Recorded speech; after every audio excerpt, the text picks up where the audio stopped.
So for our next talk, we have two speakers. Nathan Alexander is joining us from Morehouse College, and Jalil Cooper is, I believe, currently a student at Maynard Jackson High School, but I see from the slide that he is going to be joining Stanford University very soon.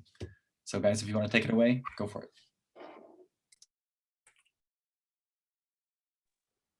Good morning, everybody. My name is Jalil Cooper, as you see from the slide. I'll be presenting our talk theory, philosophy, and race with my mentor, Dr. Alexander. We've been doing this research for about 4 months now, and I'm excited for you all to see what we've been working on so far. And I'll let Dr. Alexander just give his introduction as well. Yeah, so if you go to the next slide, Jalil. So Jalil's going to talk mostly, hi everyone, I'm Nathan Alexander. I'm in the Department of Mathematics here at Morehouse College in Atlanta, Georgia. And so today we're going to talk about just sort of where this project that Jalil will be speaking to you about today. So I'll spend some time talking about a course that was developed when Jalil was a sophomore.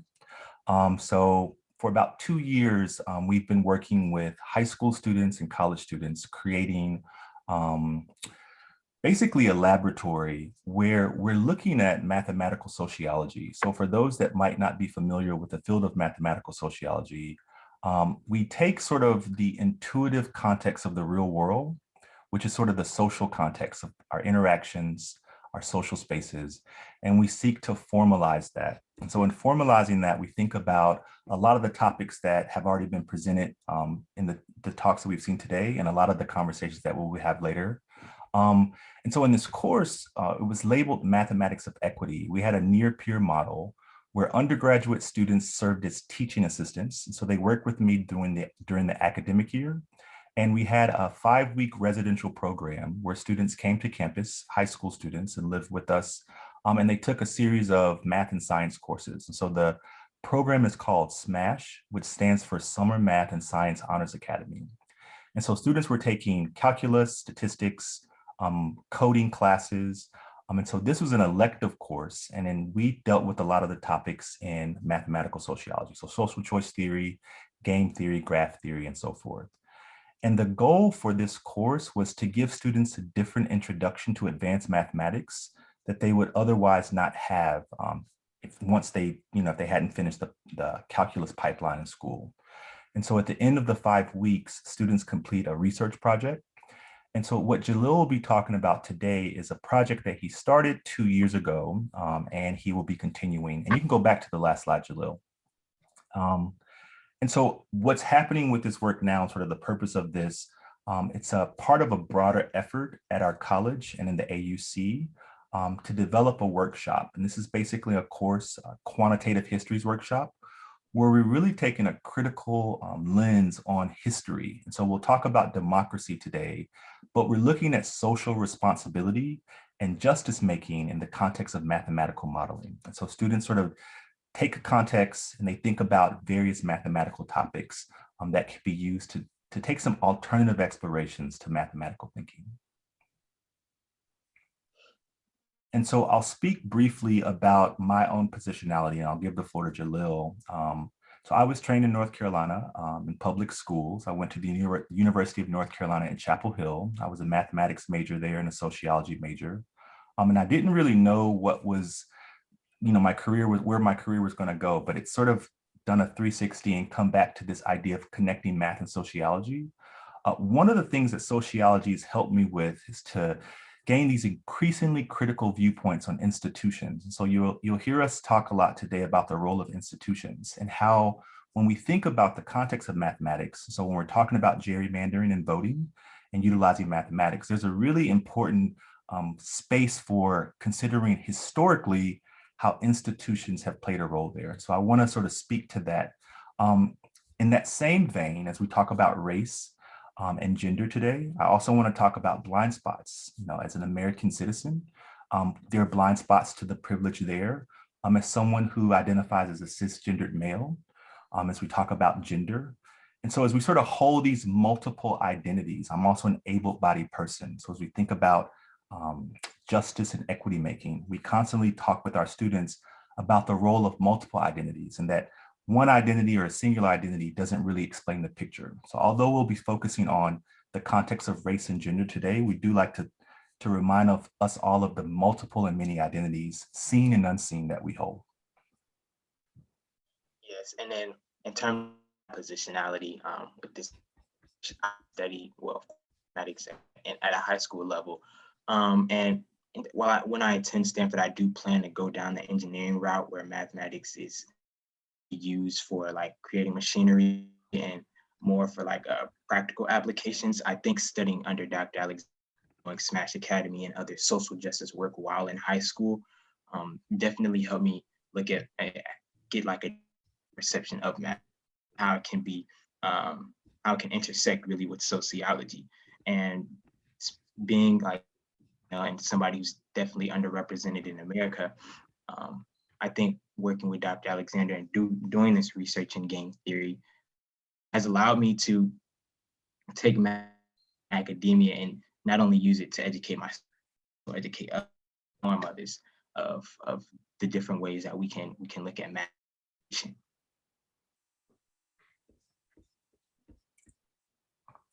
And so we'll start with some of the foundational work, just in the event that you all are maybe not aware of some of these things. And so when we talk about institutions and specifically democracy, we want to think about, the theme of this year's conference is Numeracy at the Ballot Box. So we take a historical approach to all of our work. And so in taking that historical approach, I'll remind you all about 3 important amendments in the United States: the 14th Amendment, the 15th Amendment, and the 19th Amendment. And so in conversations about the math of voting or the math of gerrymandering, we find it very important to remind students about the historical contexts that are sort of rooted in here, and specifically as it relates to who had rights and who was considered a citizen as we think about cooperation and democracy, and sort of the development of democracy towards a more equitable and just society. And so in the context of citizenship, we focus specifically on the 14th Amendment. And there's a really great documentary on Netflix right now. I'm not sure if others have heard of that documentary. I think it does a really great job. And Will Smith also is the host. It does a really great job of sort of outlining the historical context of democracy with relation to the 14th Amendment. But I think what especially it does, it gives us visions for the future. And so a lot of our work is related to futurity. So as we learn about these histories, how do we begin to design new futures? And how can we engage mathematics in those conversations? And I'll spend some time talking specifically about the 15th and 19th Amendment and how this gets us to our conversations about game theory and the role of the institutions. And so if you go to the next slide, Jalil. So we use the lens of intersectionality. And so this term was defined by Kimberly Crenshaw, who is a legal scholar here in the United States. She's a professor at the UCLA and at Columbia University. And so when we talk about intersectionality, given the 15th and 19th Amendments, they put us at this intersection between gender and race. And so from a racial perspective, we're thinking about the 15th Amendment, where laws were provided, or the amendment was specifically focused on African-American men and their right to vote. When we think about gender, we're talking specifically about the 19th Amendment, where laws were extended to give white women the right to vote. And so what we're looking here is this progressive democratic opening, where the only people that were considered citizens were white individuals, and the only people allowed to vote were white men. But with the passing of these 2 amendments, you have what we call an intersectional failure. And so let's look at that intersectional failure on the next slide.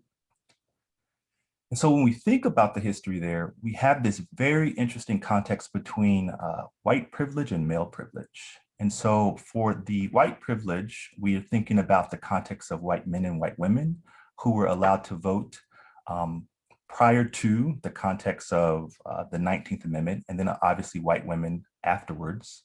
And then when we think about male privilege, we think about the context of who was able to vote prior to and after the 15th Amendment.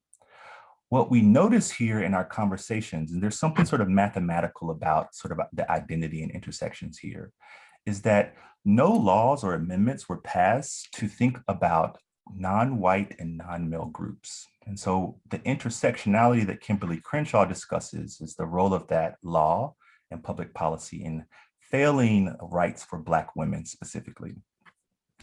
And so what this lends us to consider now are other contexts and other games. And so Jalil's going to talk a lot about his particular research project, which is focused on the institutional context when it comes to game theory. And so I'll let you take over here, Jalil, in terms of the prisoner's dilemma and how we think about the institutions context when we usually talk about the prisoners and what they're going to be deciding. So what you see up here on the screen right now is the standard payoff matrix for the prisoner's dilemma.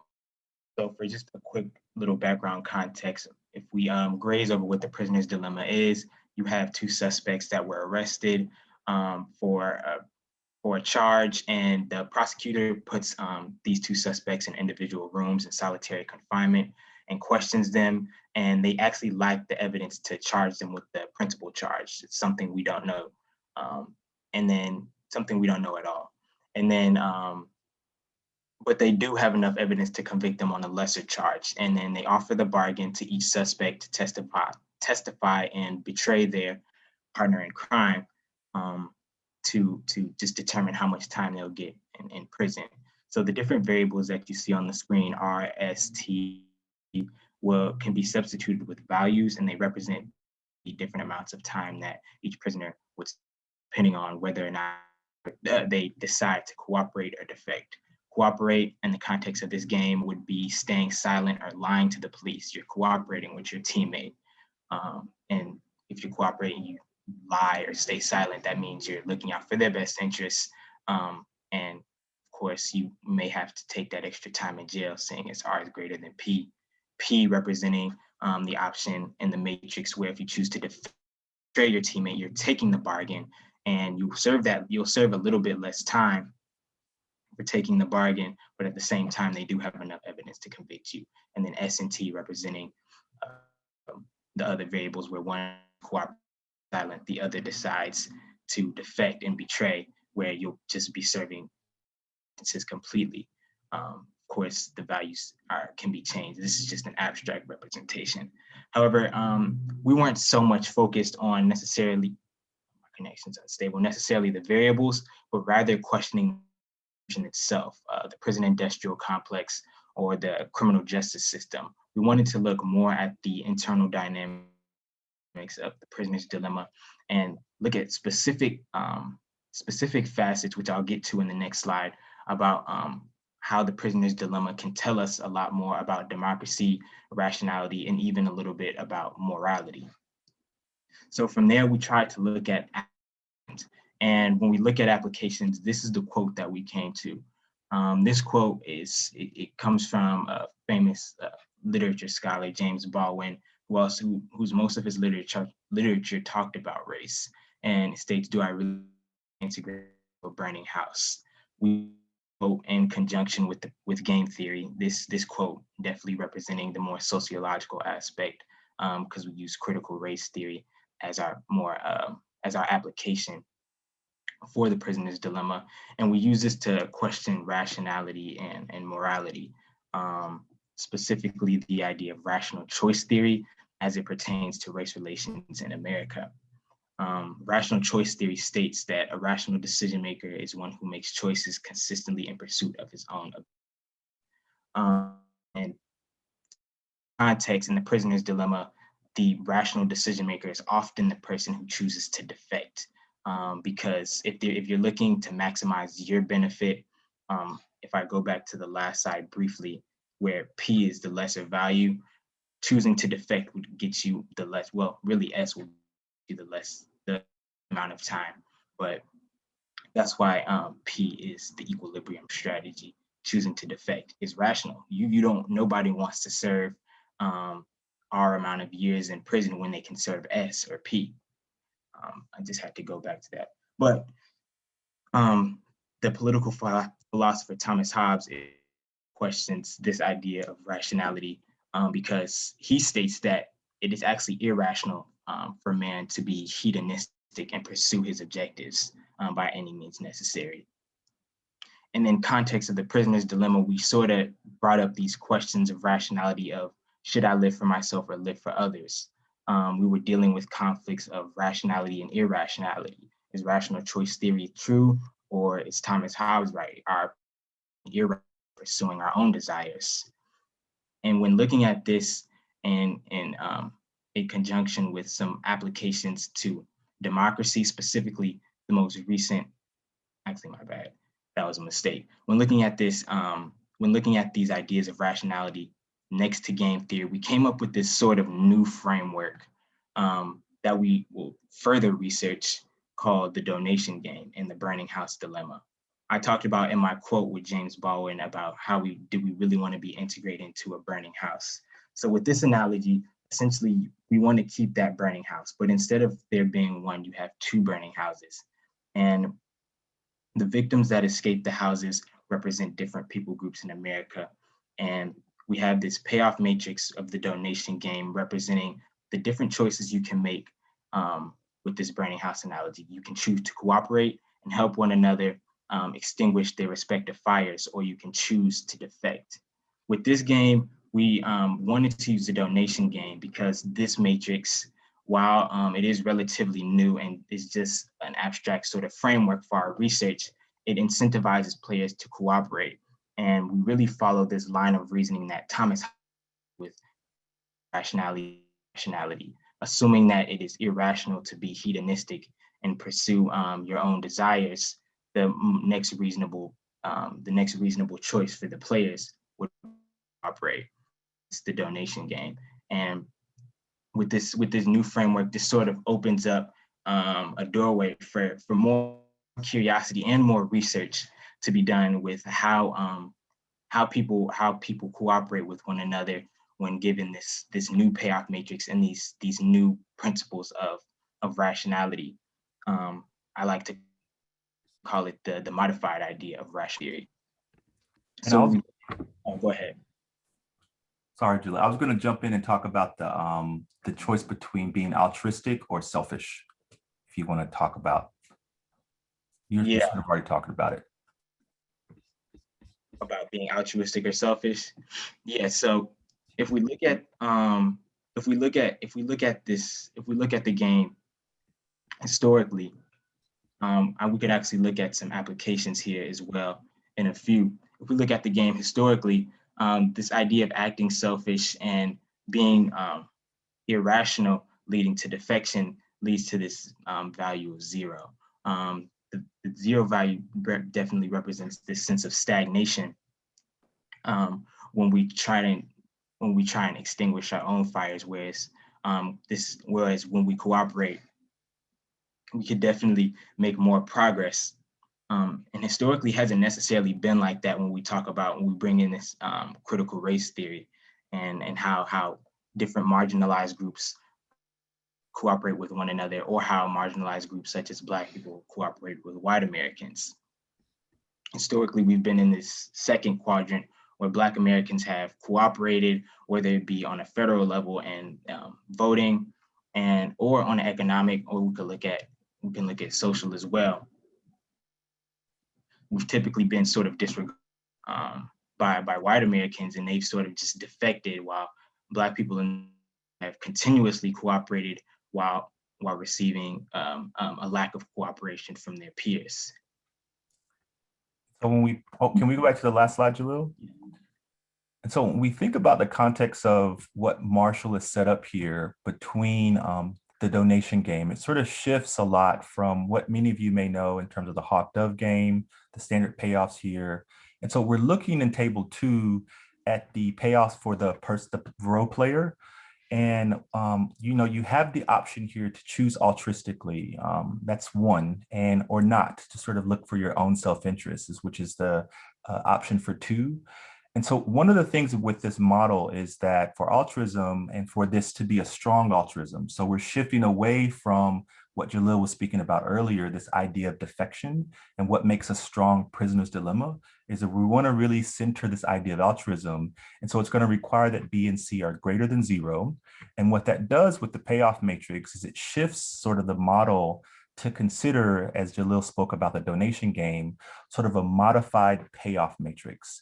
And when we think about that modification, we're able to make some real interesting established real world connections.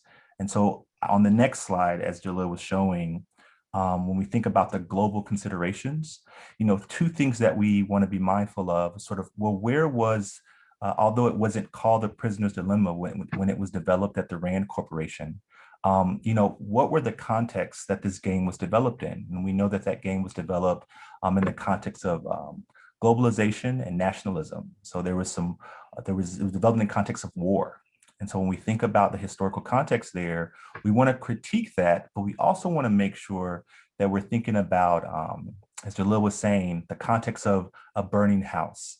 And so defection doesn't work well in that context. Cooperation does. And so Marshall's model from his paper in 2009, it really begins to give us not just a new framework, but an actual way to consider remodeling how we think about these matrices so that we can think about cooperation. So it's in the context of the larger conversation about democracy. Also briefly look at local context as well as these ideas of altruism and selfishness. Whereas in the 2020 election cycle, I briefly speak about Georgia. If we're using this parallel of burning house analogy for the election cycle, we see where Black Americans, or specifically, it was really the Black vote that helped sway the political climate, particularly in Georgia, when we shifted from red to blue, electing these new senators, changing the tide in the Senate, particularly, seeing as this statistic representing where Black Americans represented 50% of all Democratic voters in Georgia. This almost is a perfect representation of how Black Americans participate actively in the and on local levels with altruism and cooperation, whereas in return, there hasn't been much cooperation from the other side, whether we're speaking from other marginalized groups or from the perspective of white Americans. We could look at how even the most current president-elect galvanized the 92 crime bill, which led to the mass incarceration of Black men. Yet that was the candidate that a lot of people, not a lot, but that was a candidate that was I guess favored a little bit more than what we pre. And we can also look at the Stop Asian Hate bill, which while the bill didn't do too much, the actual practice of that bill being actively passed relatively fast, and in correspondence with the violence that struck, it represents how different minorities are treated in comparison to Black Americans, because for years, we still face violence in our communities, yet there has been action to necessarily prevent this from happening. So there's been a lot of defection whereas Black Americans have been more altruistic on the political side of things. And then here are some of our references. Again, I'd like to thank you for letting me speak at this event, me and Dr. Alexander. It truly, even though the talk was a little bit shorter than I thought, I hope I didn't break up. I know my internet connection was a little unstable at times. I would like to thank everybody for listening to our research. And I hope that we can actually expand upon what we have now, which is relatively abstract, and actually get some more tangible results, and hopefully follow in the steps of the Rand Corporation and integrate statistics and more tangible data in the future.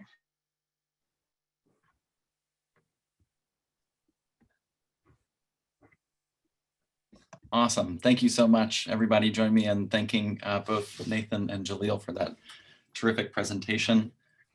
Would anybody like to ask any questions? Hi, good morning. My name is Takia Hamilton. Excellent job, Dr. Alexander and Jalil. Amazing presentation, amazing work. Thank you so much for the presentation and the work. I just have a quick question. As far as, I guess, the theory that's being used, is there any other area other than politics that you can see that this theory could be useful in when it comes to the Black community or education or anything like that?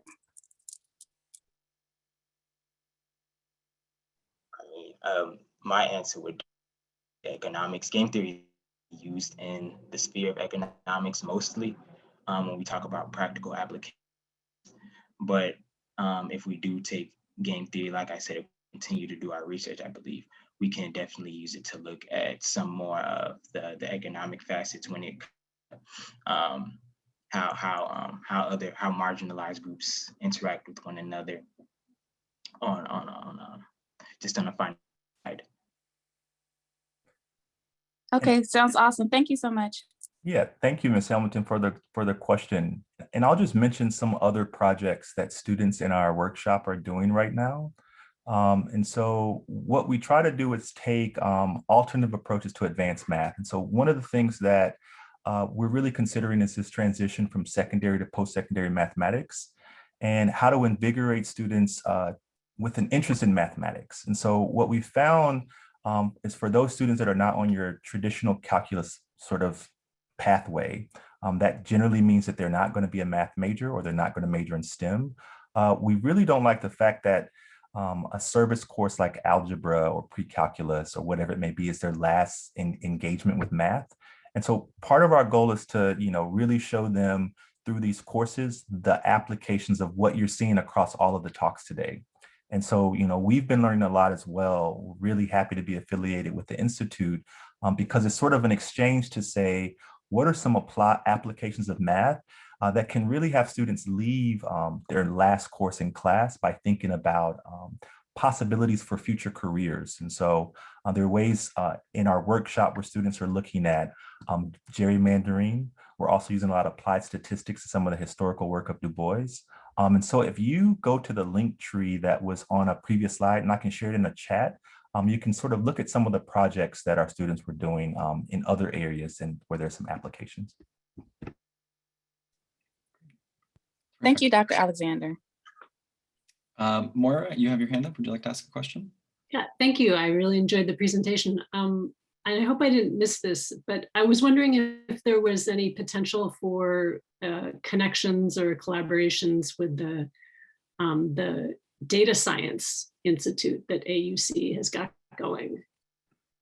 Yes, we're very connected with Dr. Washington and the data science work here. I invite everyone to learn about thank you so much, Dr. McDermott, for that question. Dr. Washington, who was formerly at Howard University and an NSF program officer, is now a professor of math at Clark Atlanta University. And we've been really, really, really privileged to have an opportunity to work with the Data Science Initiative. And so one of our goals with the workshop is to get students to think about, as Jalil was saying, some of the computational applications here using data science and local data specifically. So up to this point, we've been using census data to get students to do some coding around that. But there's so many possibilities that we have, and we're going to definitely be continuing our work with the Data Science Initiative. They have a great seminar series that was going. So I recommend anyone who's at all interested in that, get on their newsletter, and you can see the talks there. They've got them on a YouTube channel. It's been really great. Awesome, terrific. All right, well, if you'll join me now in thanking the speakers for that amazing talk. We'll have a short break and we'll pick up with the next talk in about a minute and change.